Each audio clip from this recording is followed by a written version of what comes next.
I refuse to do this alone, so I got my colleagues right here beside me. Good afternoon, everyone. Thank you all for joining us today on this joyous occasion. My name is Dion Sumter, and I am the Deputy Director for Violence Prevention Initiatives for the Office of Safe Neighborhoods within the Office of Public Safety for the City of Philadelphia. Before we begin, I would love to just do a round of introductions to our Office of Safe Neighborhoods, our fellow directors and deputies. Dr. Palmer. I'm Dr. Mary Palmer, and I'm Director of Faith-Based Affairs for the Office of Safe Neighborhoods. Good afternoon, everyone. I'm Eric Westbrook, Deputy Director for Community Partnerships with the Office of Safe Neighborhoods. Good afternoon, everyone. My name is Pamela Chase, and I'm the Director of GBI. Good afternoon. My name is Keith Scott. I'm the Director of the Community Crisis Intervention Program. All righty. Good afternoon, everyone. My name is Chelsea Gillette, Deputy Director of Operations for the Office of Safe Neighborhoods. Happy Gun Violence Awareness Month. Good afternoon, everyone. My name is Michelle Dowell, and I am the Director of Tactical and Community Response. Thank you all. And oftentimes, even for me to be up here, I wish to be joined by my fellow colleagues, and that's some of the message and the work that I've learned from my fellow mentor, Executive Director Shondell Ravel. There's women and men who often are doing the amazing work behind the scenes that may not get the credit. So the work that's being done within our office is a credit of our leadership, our deputies, and our directors. But today, we're really here to really honor our fellow women and men who are a part of this amazing joint warrant task force that are constantly out there on a day-to-day basis, risking their lives to identify high-risk offenders who are under warrant status, to not just pick them up, but to do it in a very humanistic, holistic fashion. Before we go into the great work of our fellow women and men who are part of this amazing task force, I just asked, we also have some out-of-town guests who are here to be a part of this occasion. Our fellow friends from Louisville, Kentucky, could you guys stand up?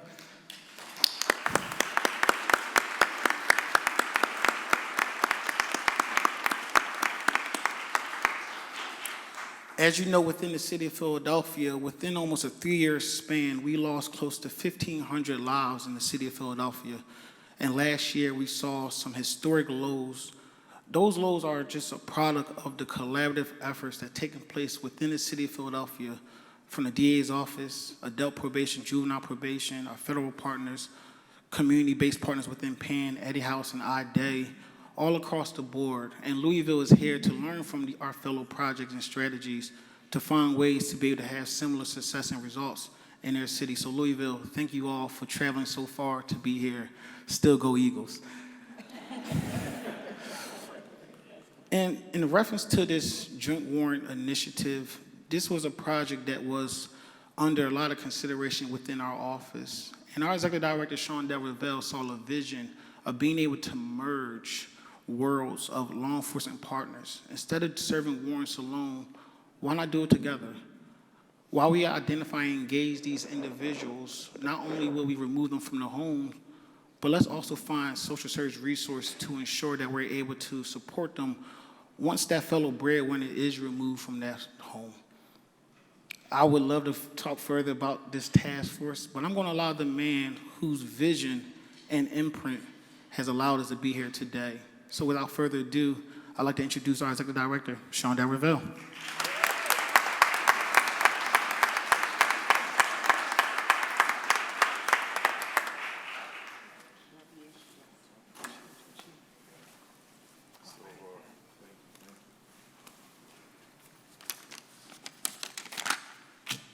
My notes.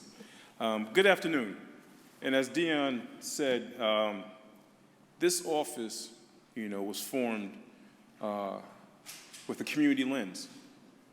All the work that we do and that we continue to do has a community lens. But we would have to be deaf to the issues that go on in our community if we don't recognize law enforcement. They've always been a partner since Councilman Jones gave us our first funding and put us on this task. And the vision for what the Joint Warrant Task Force came out of just made sense to me. Now, let me just take you back. We're talking 2019, 2020. COVID is escalating and the communities are challenged, we needed a way to not only address the fact that when individuals are on warrant status, they are more at risk to be involved in an incident or creating an incident. So my vision was to create a mechanism where we can have individuals that are high risk with partners from local, state, federal, law enforcement to go into our communities that are most high at risk for facilitating violence. Not only take these individuals out of their situation, meaning their home, but looking at and analyzing the effect of that and then coming up on a system. We know that when individuals are taking out their environment, most of the time they're the breadwinner. Let's just be all honest about it. So how do we make sure that family that we're taking them out of, or that community is serviced?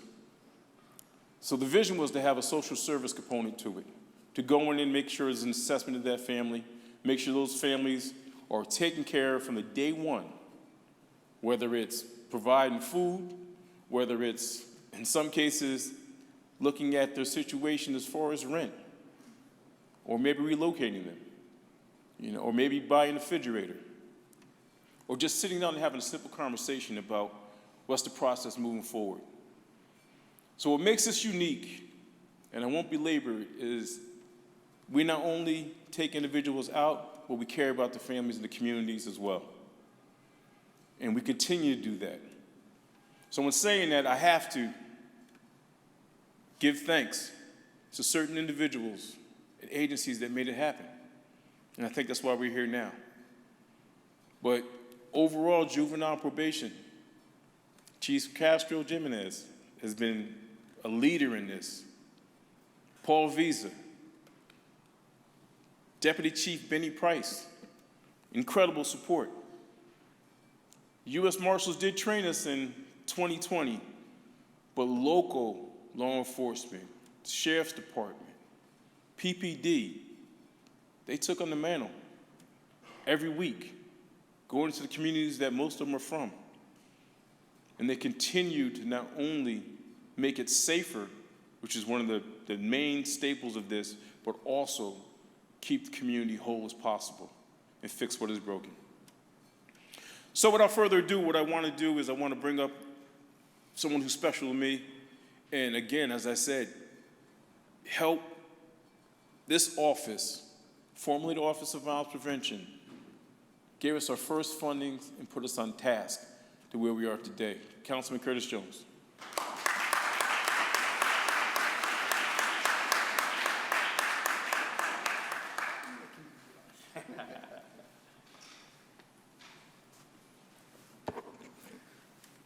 Sometimes, when you've been in office long enough, you have to look at progress in time-lapse photography.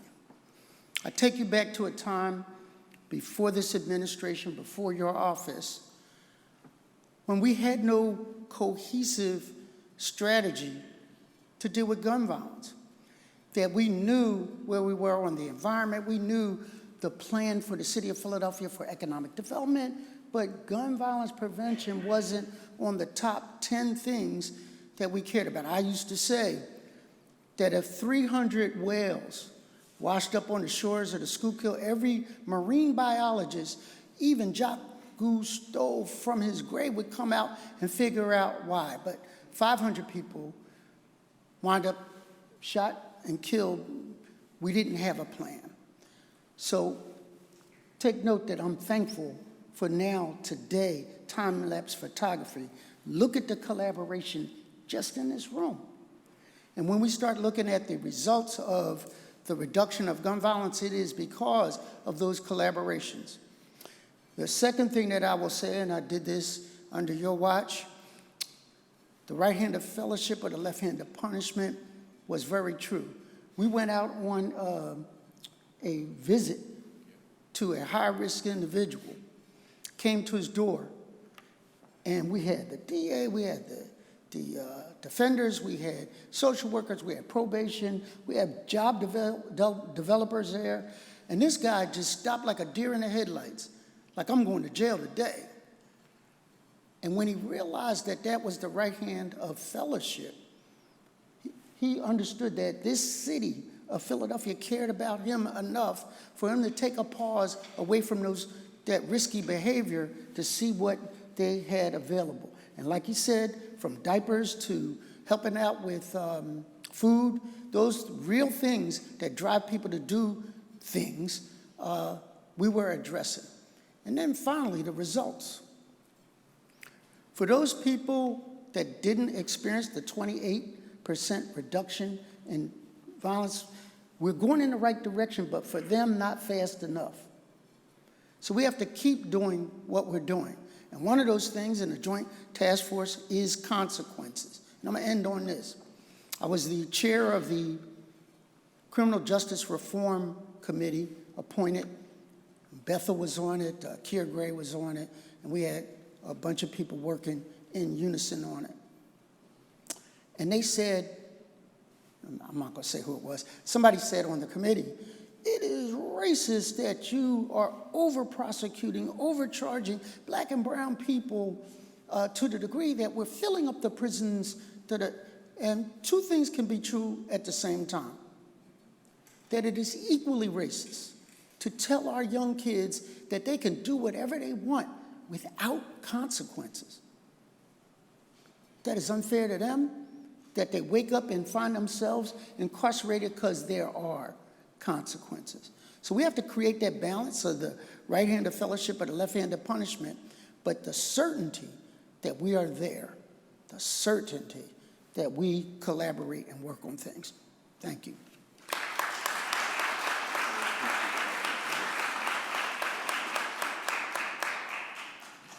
Next up, if I could call Chief Castro.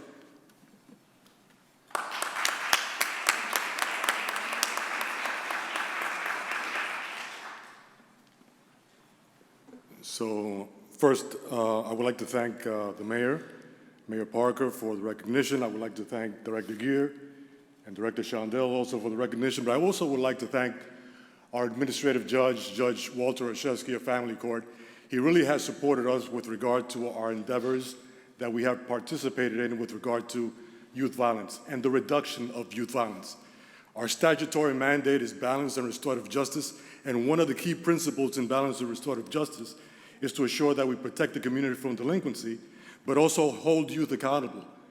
When we go out on these warrant operations, and our staff, led by Paul Visa, goes out on these warrant operations, our purpose is to bring these kids back into our custody so that we can offer the types of treatment and services that are available in the juvenile division. We want to make sure that they're away from delinquency, away from criminality, because we don't want them to graduate from the delinquency system into the criminal system. Because the fact of the matter is sometimes, and as you've heard before, that the school to prison pipeline is real, and we want to shut off that picket. So we want to do everything possible, and that is working with our partners. And I'm thankful for all the collaborators, that are here in this room today, in order to assure that our city is safer and that our youth stays alive. Because the fact of the matter is, I am in the business of risk management, but I'm also in the business now of keeping kids alive. And everything that we do, and anything possible that we can do to keep our kids safe and keep our kids away from guns, ladies and gentlemen, we are going to do. And with your help, we're going to continue to do that. So I thank OSN, Office of Safe Neighborhoods, in terms of their support, and I thank all of you for being here today.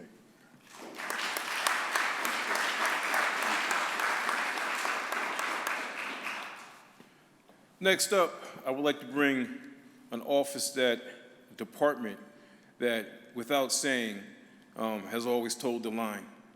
Sheriff Bilal.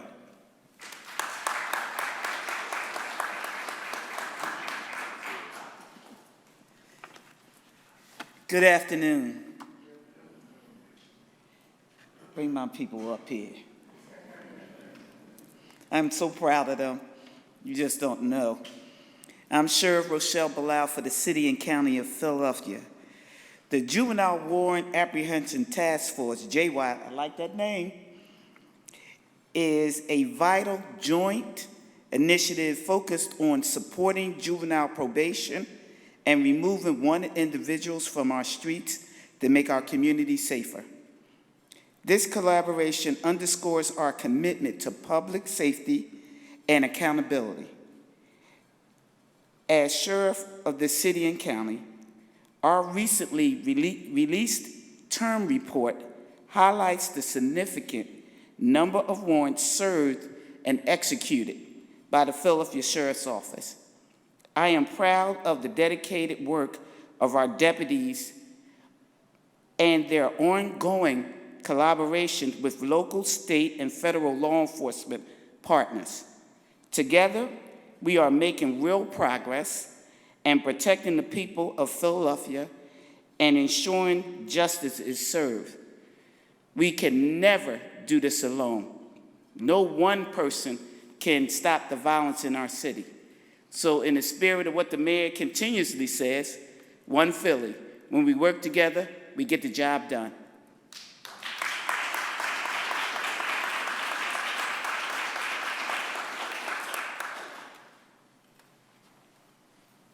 Thank you. I would like to call up this individual I've known for years, and we work closely together through a number of not only incidents, but just everyday life in the community. Deputy Chief Venor.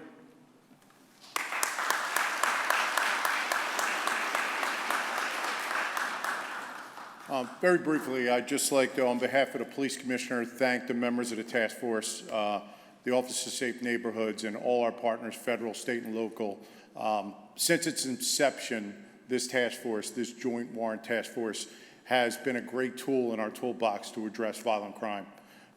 We not only have brought in some very dangerous individuals and gotten them off the street and taken contraband and dangerous guns out of the hands of those individuals, but because of the intelligent way it's operated, and we're targeting real time the neighborhoods that are experiencing spikes in violence, my investigators glean a lot of information and a lot of intelligence from these operations and these day-to-day interventions between us and the community. So I want to thank everyone again, and I hope that it continues into the future. Thank you.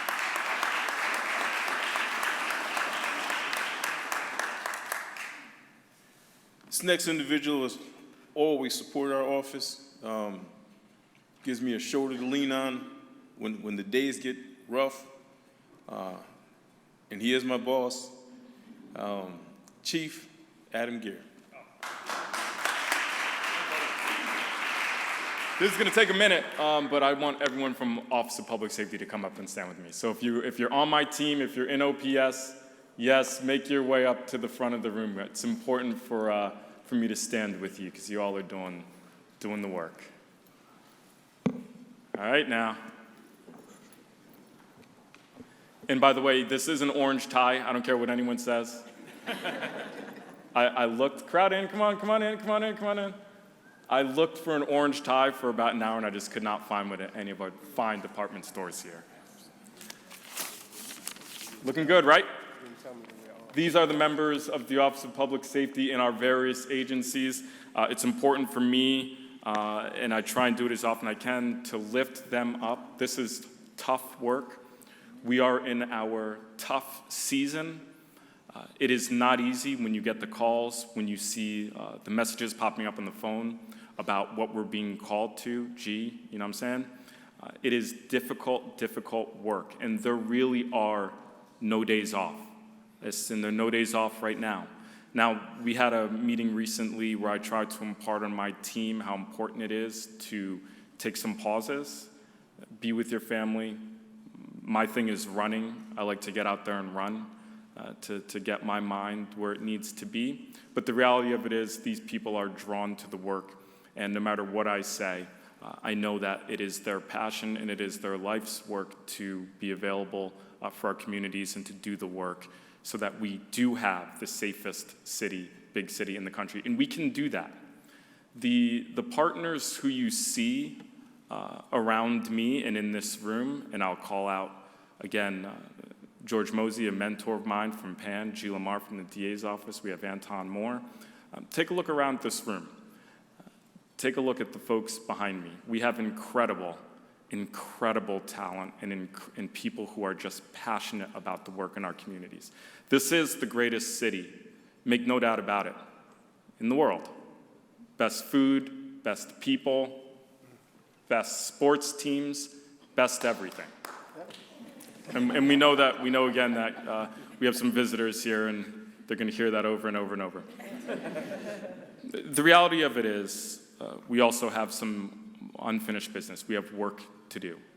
And every now and then when I wake up and I think, oh, it's gonna be a tough day, I have to remind myself of the folks who are getting up with me, wherever they are, throughout the city, going out there and doing this work. And this task force, we're all about interagency cooperation, will work with anyone. We have to hold arms and we have to move forward on this work together. We must have purpose. Today, and we had a tragic reminder of how this can sometimes play in our communities, but today we're going to be convening in Lemon Hill to do a prayer vigil. The mayor is convening that with her team and our partners. I encourage everyone to come out there and support ourselves.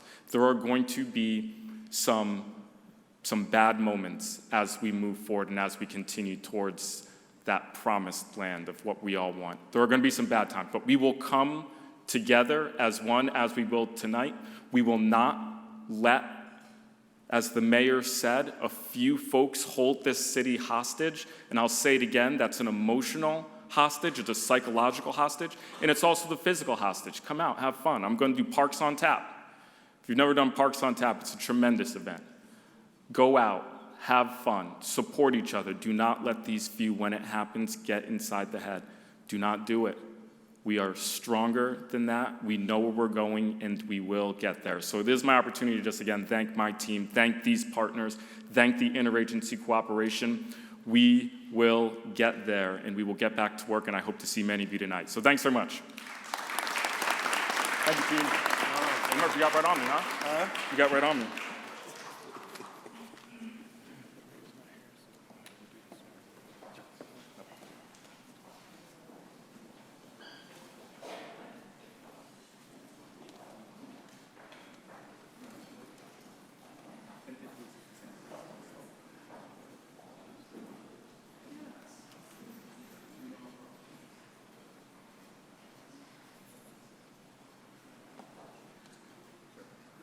The reason for the pause, ladies and gentlemen, the mayor is on her way, and I would rather her give out these nice shiny plaques than myself. I think that'll mean more, but if worse comes to worse, it will be me. So just give us a minute to see. Yes? Not yet. Let's hold that if you wouldn't mind. Say again? Let's hold. Let's get these awards out. That's what we're here for. We want to get the awards out and stay with the program. There will be questions, I'm sure. Yeah.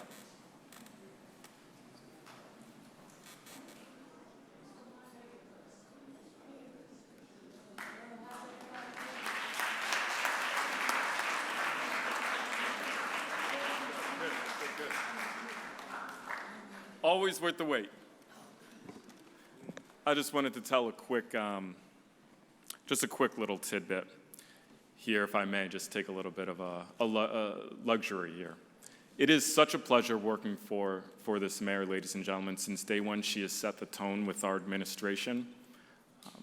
The accountability, the demand for excellence, it's truly inspiring. I try and translate that down to my team, and one of the lessons I learned from Madam Mayor, bring my team up with me today. These are lessons that I continue to learn. We are about the work, and I just want to take a moment to share my gratitude for the mayor and her leadership. As we enter these summer months, we are under no better stewardship with the partnership and the team that she has put together, and the partnerships that we are creating, similar to this one. We are poised here. We are poised. So it's truly a pleasure. And I get to go before her this time, which if you've spoken after, you don't want to be in that position. So I'm in good footing today. Madam Mayor. No pressure.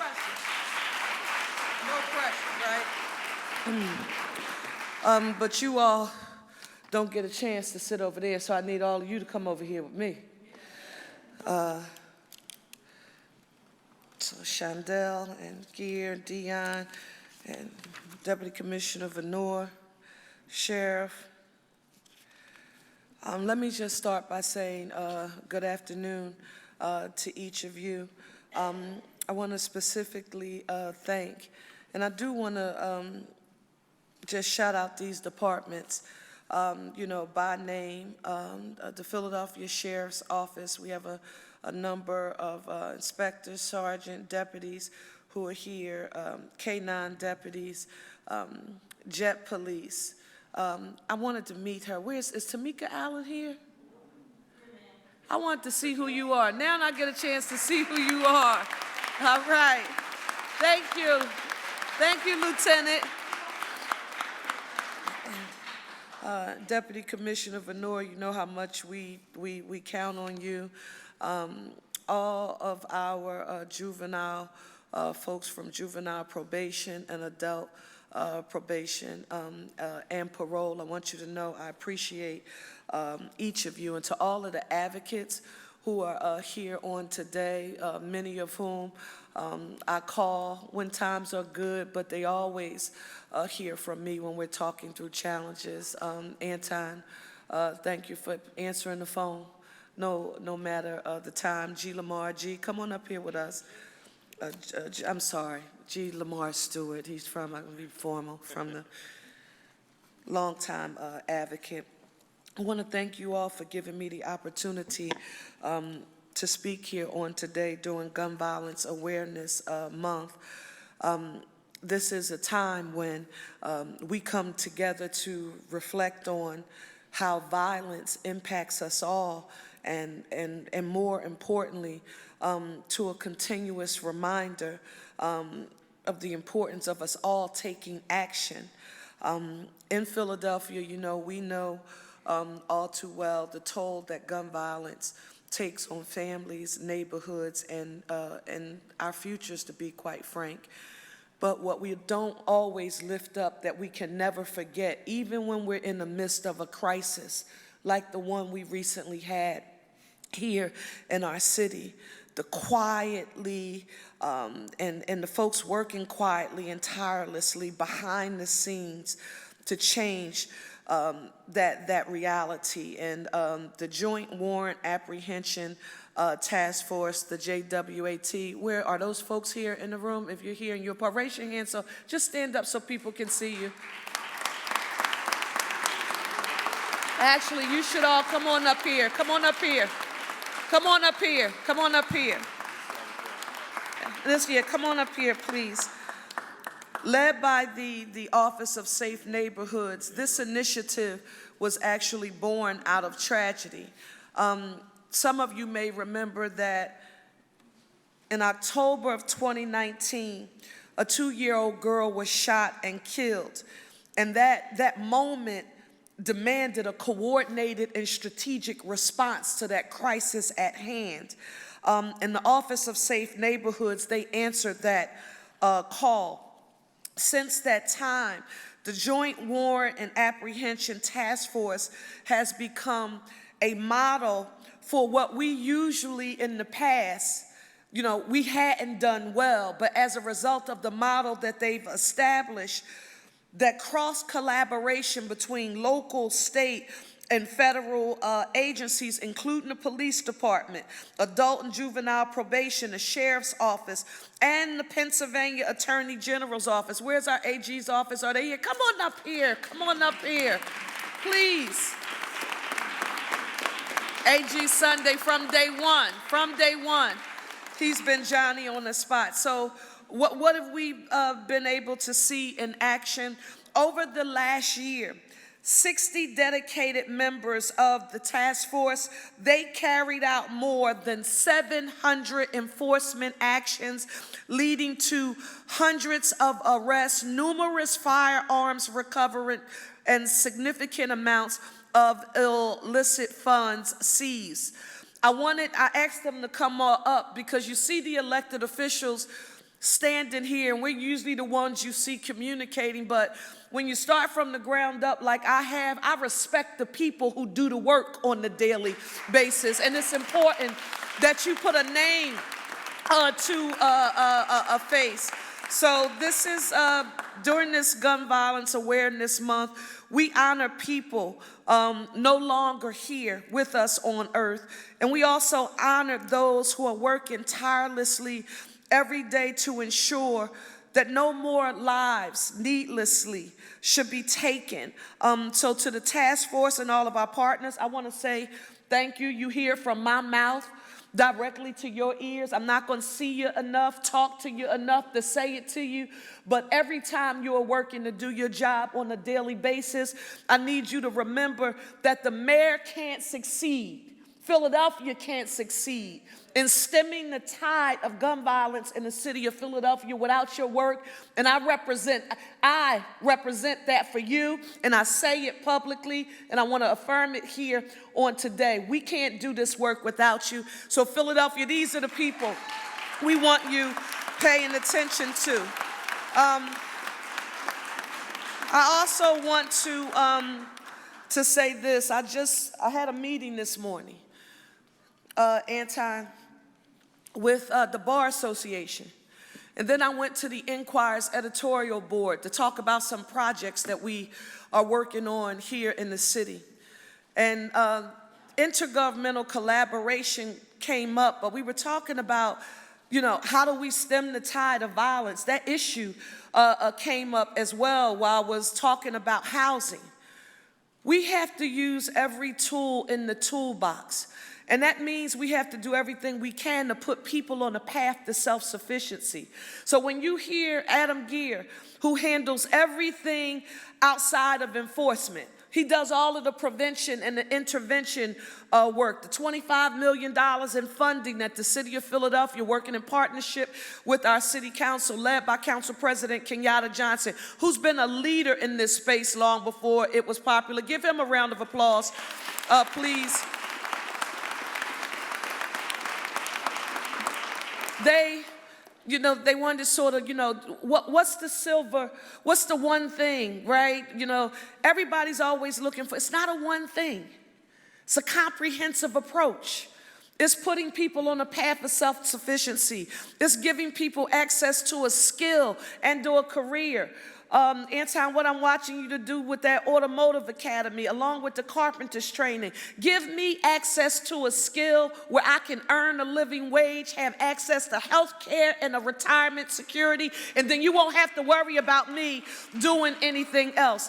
That's what we are focused on a daily basis. That's our little leagues. I'm an Oak Lane Wildcat. That's why you saw for the first time a $3.2 billion bucket specifically geared towards our little league organizations, so they don't have to be standing outside on the street with their helmets out asking for a contribution. They can just stay focused on doing well in school and playing their sport. Finally, I want to say this.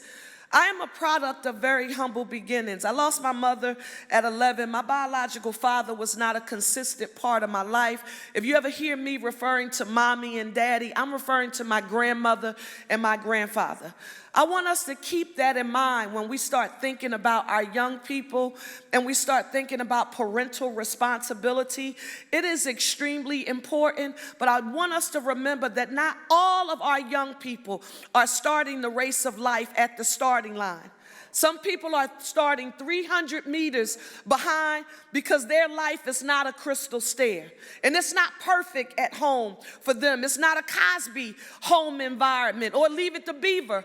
I'm old talking about the Cosbys and Leave It to Beaver, right? But it's not that kind of environment for them. And that's why the hope is that they get plugged into something that's bigger than them, that shows them that they have some value. And so for each of you, with all of the work you're doing, whether I know you or I don't, the work that you do on a daily basis that's not on social media, that nobody sees, the calls you answer, the prevention work that you are a part of, all of it matters. And I want you to know, as mayor, I am grateful. We don't profess to be perfect, but we do profess that right now we're doing everything that we possibly can with the tools that we have to make the public health and safety of the people of our great city our number one priority. So thank you all so very much for being here on the day. And thank you to each of you, okay? I have to leave here on today because we're in the midst of budget negotiations right now, and we're talking about a budget and housing right now. So when you see me leave out, in no way, shape, or form is it a reflection of the value of what we're doing here today. We gotta have some other things that we have to tend to right now. I just wanted to state that for the record, okay? Thank you all so much. Thank you, Madam.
Glasses. Thank you, Demetrius.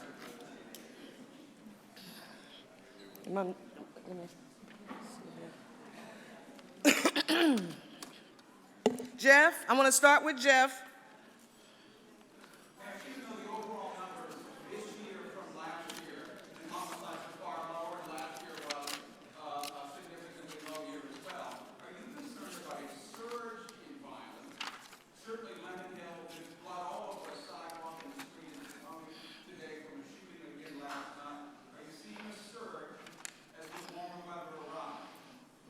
This is what I want to state for the record, that Philadelphia continues to trend in the right direction. However, we know that now is not the time for us to take our foot off the gas. That is why today's gathering is so important. And let me just start with the numbers. In the first 5 months of 2025, homicides are down 14.6%. Listen, compared to the first 5 months of last year. So we had 109 murders in the first 5 months of 2024 and 93 so far this year. However, when you hear the stats, you say, technically, Mayor, you are accurate. The numbers demonstrate that Philadelphia is doing better this year. But whenever we lose a life, it's not just a statistic. That's a loved one. That's somebody's child child, somebody's a loved one. And so we can't take our foot off the gas with our holistic approach. We don't apologize for doing everything that we can to make our city the safest, cleanest, and greenest big city in the nation with economic opportunity for all. And let me give you this next stat. 24th Police District. Now, this includes much of Kensington, Jeff. Homicides are down 22% this year compared to last year at this same time. Again, a data-driven process affirms that those numbers are coming down, and Philadelphia continues, as you saw in the article that was in The Economist. I don't think I actually understood how we fared compared to other cities in the nation until other mayors started sending me text messages saying, well, violent crime, gun violence is reducing in cities across the nation, but it's reducing even more significantly in the city of Philadelphia. And I said, you're right. And they said, well, what's the thing? It's not a thing. It's a comprehensive strategy. It's all hands on deck. We're trending in the right direction. We have to continue doing what we've been doing to see that those numbers continue.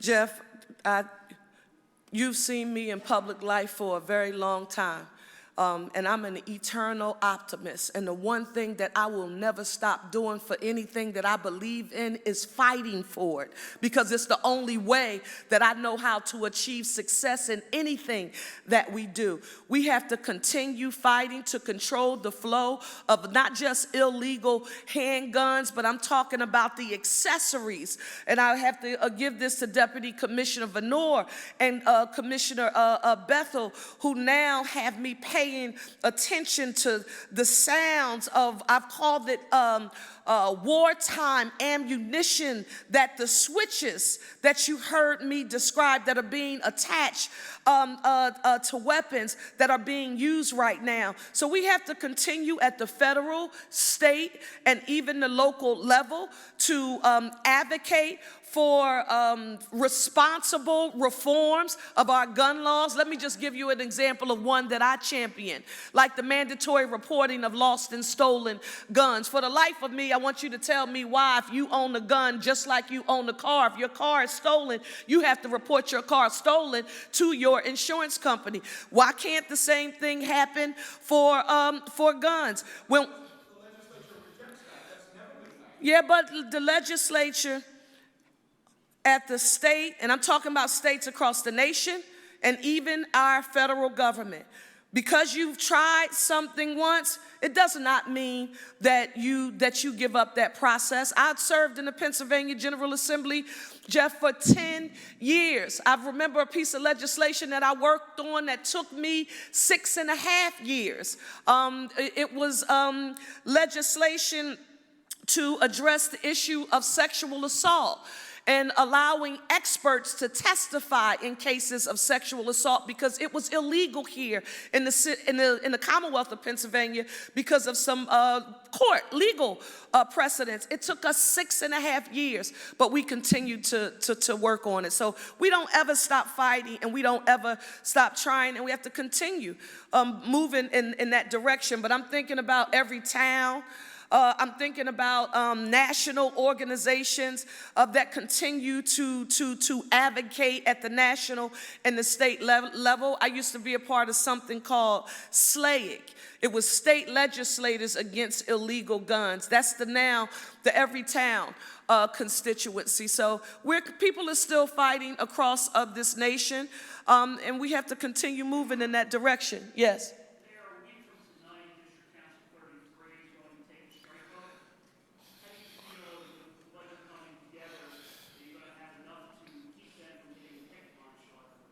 So one, I thank you so very much for raising that question. We are now in the midst of intense negotiations with our budget, along with our housing plan. And one of the most essential elements, because let's be clear, The city of Philadelphia runs because of the amazing municipal workforce that we have. I don't care if you're talking about 33, 47, FOP, 22, fire, steel workers, our correctional officers. They are all essential in helping us do the work that we need to get done to move the city forward. And so I've committed, you know, we did a 1-year extension last year. I committed during that time to do everything that was possible to ensure a fiscally responsible and a fair multi-year contract. That's the goal of this administration. And we're continuing on that path right now. We won't allow anything to get in the way. And I expect the union represents the interests of the workers. But what am I laser focused on? We put a historic $550 million in a labor reserve fund. First time in the history of this city that you've ever seen such a significant pot appropriated in advance in the budget that the mayor proposed to council. And now our goal is to try our best to come out with fair and fiscally responsible, particularly during these times of uncertainty. So when you think about our budget, you're thinking about the tax investments that we make. Well, I have to balance tax investments with multi-year contracts for our municipal unions. And we're doing our best to do what we can. I appreciate the question. Sure, sure.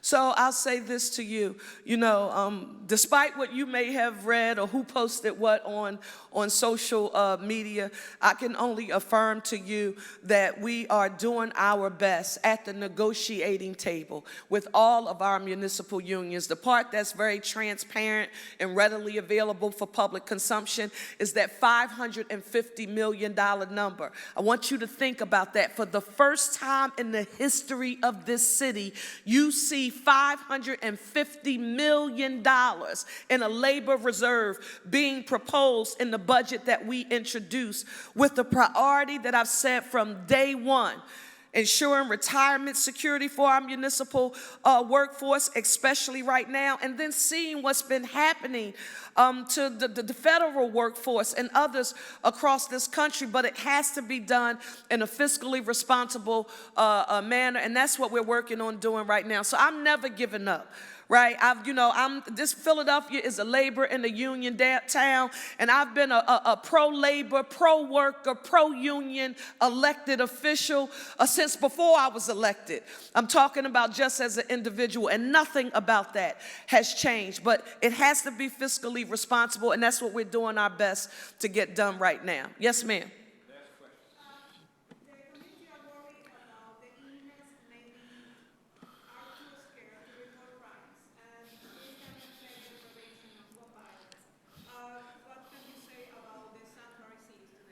So what I can tell you is that the city of Philadelphia is a welcoming city, that the executive order relative to detainers that we have had in place since 2016 is currently in existence, that we are paying very close attention to all of the actions that are occurring at the federal level. But as mayor of the city of Philadelphia, and this is important for me to commit to the people of this city, I will not allow anyone or anything to take my focus off the goal that you elected me to reach, and that is to make Philadelphia safe, clean, and green with economic opportunity for all. And I won't rest until we do that. Why? Because it becomes even more crystal clear and important now that those goals and objectives, that is what will help to move the city of Philadelphia forward. And I don't apologize for staying laser focused to anybody.